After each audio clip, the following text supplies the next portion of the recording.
এরপর তারা নৌকো করে যেতে লাগে, আর যেতে যেতে তারা একটি কাঁঠালের বাড়ি দেখতে পায়, যেটি জলের ওপরে অনায়াসেই ভাসছে। শিয়াল ভাই, আমি যা দেখছি তুমিও কি তাই দেখছো? হ্যাঁ বান্দর ভাই, তুমি যা দেখছো আমিও তাই দেখছি। চলো ওর কাছে যাই।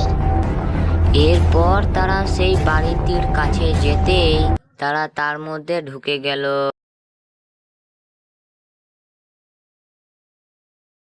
আরে, জমির দিকে তো বেশ কয়েকদিন যাওয়া হয়নি। যাই, আজকে গিয়ে দেখে আসি জমির অবস্থাটা।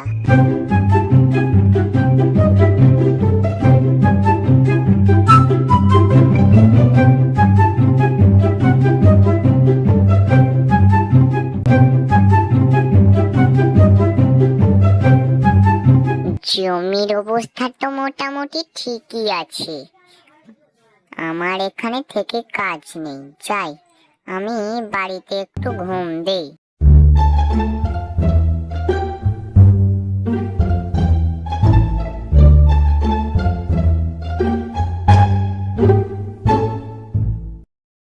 শিয়াল ভাই, শিয়াল ভাই, একটু বাইরে এসো।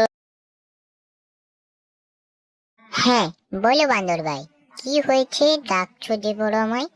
কোনো কি কাজ আছে নাকি? আরে কাজ না, কাজ না, আমি বলছিলাম বেশ কয়েকদিন তো কোথাও বেড়াতে যাওয়া হয়নি, তাহলে চলো না নদীতে একটু মাছ ধরে আসি। গেলে মন্দ হবে না, যাওয়াই যায়। তবে তবে আবার কি, কথা হয়ে গেল পাকা, কালকেই দুজন মিলে যাব।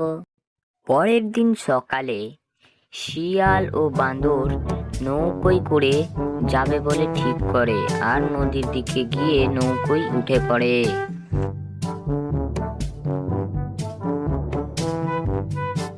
এরপর তারা নৌকো করে যেতে লাগে, আর যেতে যেতে তারা একটি কাঁঠালের বাড়ি দেখতে পায়, যেটি জলের ওপরে অনায়াসেই ভাসছে।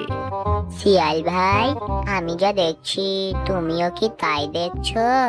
হ্যাঁ বান্দর ভাই, তুমি যা দেখছো আমিও তাই দেখছি।